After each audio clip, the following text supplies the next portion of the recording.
हमारा सौभाग्य है कि आज हमारे बीच मंच पर आसीन हैं माननीय उप मुख्यमंत्री माननीय डॉक्टर दिनेश शर्मा जी। शिक्षा जगत से जिनका गहरा संबंध रहा है, इस क्षेत्र की समस्याओं, विषमताओं, चुनौतियों और समाधान के प्रति वो जुड़े रहे हैं, जागरूक हैं और समझते हैं। आज के इस ऐतिहासिक समारोह में उनका संभाषण निश्चित रूप से हमारा मार्गदर्शन करेगा। मैं अनुरोध करती हूँ कि वो अपने आशीर्वचनों से हमें अनुग्रहित करें।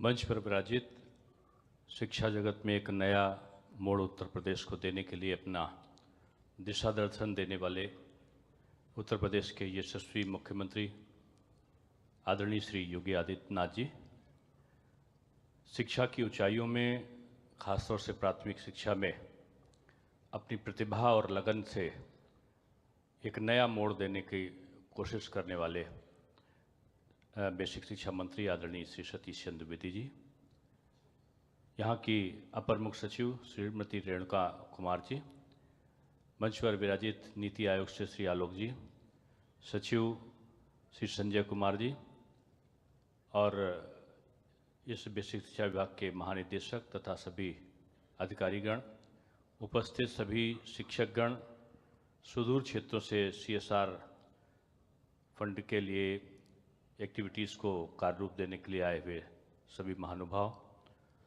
ये एक विशेष अवसर होता है कि जब हम शिक्षा के क्षेत्र में उसकी गुणवत्ता संवर्धन के लिए अपने आप को समर्पित भाव से, एकाग्रचित्त भाव से हम लोग एकत्रित होते हैं और ये निश्चय करते हैं कि उत्तर प्रदेश की दशा और दिशा का परिवर्तन शिक्षा के माध्यम से संभव है और इसे करने के लिए हम सब लोग मिलकर प्रयत्न करें। जब ये भाव आता है तो वो वातावरण अपने आप में पवित्रता के बिंदुओं को छूने लगता है।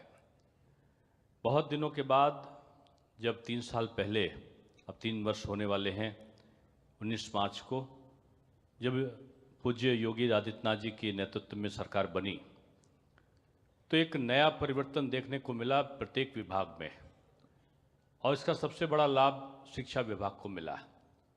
शिक्षा प्राथमिकता में आई और बेसिक शिक्षा, जिसको लोग एक निरुत्साह के दृष्टि से देखते थे पहले की सरकारों में और प्राथमिकताओं में नहीं थी, उसे अपनी प्राथमिकता में लिया। मुझे अच्छी तरह से याद पड़ता है कि एक मुख्यमंत्री विभिन्न प्रकार की शिक्षा के हुए परिवर्तनों की समीक्षा जब स्वयं करने लगे तो ये लगता है कि इस पूरी सरकार का प्रयत्न उस शिक्षा के सुधार में है। और सोने के सुहागा ये हुआ कि जब से जो बेसिक शिक्षा मंत्री श्री सतीश द्विवेदी जी आए तो उन्होंने कदम से कदम मिला के मुख्यमंत्री जी के साथ बेसिक शिक्षा में होने वाले परिवर्तनों को नया रूप दिया। ये किसी भी शिक्षा के लिए ज़रूरी होता है।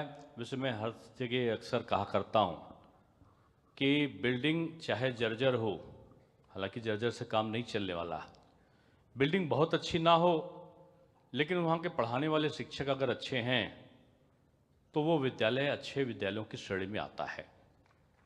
और मुझे इस बात का गर्व है कि जो 2 मूलभूत आवश्यकताएं थीं कि इंफ्रास्ट्रक्चर को ठीक करना और शिक्षकों की कार्यशीलता में वृद्धि करना, इन दोनों पर सरकार ने पर्याप्त ध्यान दिया है।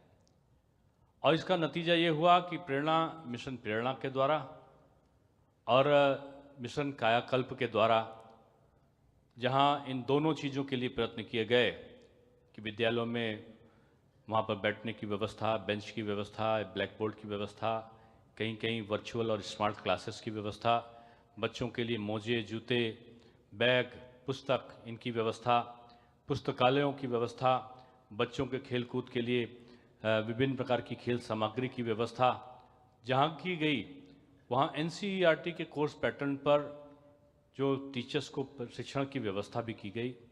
साथ में उनके योग्यता में और संवर्धन के लिए अनेकों अनेक प्रयत्न किए गए।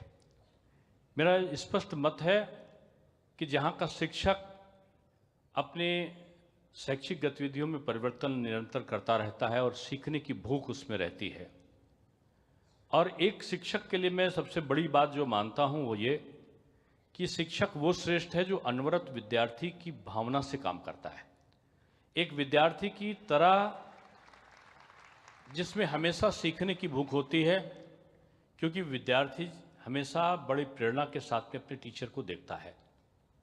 मैं बचपन में था तो मुझे एक कविता बहुत अच्छी लगती थी, एक बीज नन्हा सा एक दिन पौधा बन उगाता है, धीरे धीरे बढ़ते बढ़ते वृक्ष बड़ा बन जाता है। इसीलिए तुम प्यारे बच्चों नन्हे मुन्ने हो तो क्या, छोटी छोटी ईंटों से मिल महल बड़ा बन जाता है। ये कविता कही गई थी उन बच्चों के लिए जो छोटे थे, और उनके लिए ये कहा गया था कि ये आप छोटे हैं तो क्या है, आप एक वृक्ष की तरह बड़ा हो सकते हैं। आज बीज हैं तो कल वृक्ष हो सकते हैं, आज ईंट हैं तो कल महल हो सकते हैं। यानी जो आज का बच्चा है वही कल का भाग्य विधाता है, और भाग्य विधाता की अगर नींव नहीं ठीक है, पेड़ की जड़ कमजोर है तो पेड़ गिर सकता है। अगर बच्चे की नींव मजबूत है पठन पाठन की प्रक्रिया में, तो वो देश समृद्धता के अपने चरम बिंदुओं को छू सकता है। और यही बात, इस गुणता को जानने का काम उत्तर प्रदेश सरकार ने किया है। मुझे कभी कभी सुखद आश्चर्य की अनुभूति होती है कि शिक्षा का बजट भी बढ़ा। शिक्षा में चाहे वो बेसिक शिक्षा रही हो, चाहे माध्यमिक शिक्षा रही हो, चाहे उच्च शिक्षा रही हो।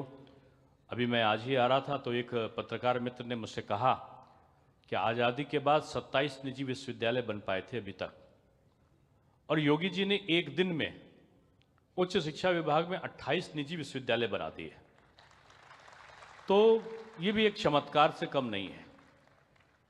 जहां 48 विद्यालय कुल बने थे माध्यमिक शिक्षा की दृष्टि में, 48 विद्यालय विगत 15 वर्षों में बने थे, वहीं 205 विद्यालय और 166 दीनदयाल मॉडल स्कूल मात्र 2 वर्षों के अंतराल में उत्तर प्रदेश सरकार ने पूरे कर दिए। जहां बामुश्किल 1-2 यूनिवर्सिटी खुला करती थी, वहीं सरकारी संस्थाओं में 5 विश्वविद्यालय नए बन रहे हैं। ये एक परिवर्तन की जो श्रृंखला है, उसने बेसिक से लेकर उच्च शिक्षा तक आमूलचूल परिवर्तनों की दिशा में काम किया है। और बेसिक शिक्षा में आज जब हम प्रेरणा ऐप देखते हैं, मिशन प्रेरणा के अंतर्गत शिक्षकों में जो शैक्षिक गतिविधियों में परिवर्तन देखते हैं, तो इस बात का गर्व होता है कि 15,000 विद्यालय ऐसे हैं जो अंग्रेजी माध्यम से पढ़ाए जा रहे हैं। कुछ विद्यालय ऐसे हैं जहां पर वैसे तो देखा जाए तो पूरे उसमें 6 लाख के आसपास शिक्षक होंगे, 1,59,000 विद्यालय होंगे। मैं समझता हूँ दुनिया में सबसे बड़ा नेटवर्क अगर कहीं किसी विद्यालयों का है तो वो बेसिक शिक्षा विभाग का उत्तर प्रदेश में है। और इस नेटवर्क को एकाग्रचित्त भावना से, एकजुटता के साथ में, एक समन्वित भाव से कैसे हम ठीक कर सकते हैं, ये मिशन कायाकल्प के द्वारा, मिशन आपका प्रेरणा के द्वारा इसमें तमाम परिवर्तन लाए गए हैं। मैं पुनः साधुवाद देता हूं माननीय मुख्यमंत्री जी को, जिन्होंने शिक्षा को अपना लक्ष्य माना है इस प्रदेश की उन्नति और तरक्की के लिए। और मैं आभार और साधुवाद दूंगा बेसिक शिक्षा मंत्री को कि उन्होंने अपने उत्साह में अपने अधिकारियों के साथ बड़े लगन के साथ में काम किया है।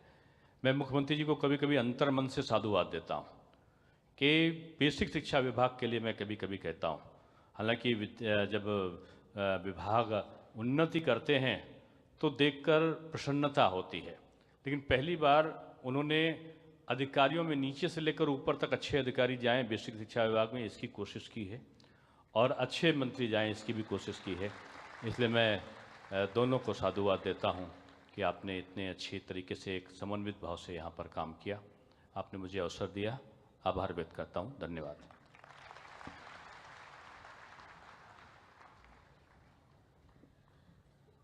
बहुत बहुत धन्यवाद माननीय, आपके प्रेरणादायी उद्बोधन के लिए।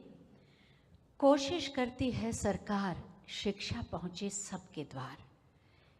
इस कोशिश को प्रतिबद्धता और संकल्प में बदला है माननीय मुख्यमंत्री महोदय की प्रेरणा, उनकी सोच, उनके मार्गदर्शन और उनकी ऊर्जा ने। और इसीलिए मिशन प्रेरणा के माध्यम से बेसिक शिक्षा विभाग उत्तर प्रदेश को प्रेरक प्रदेश बनाने के लिए संकल्पित है।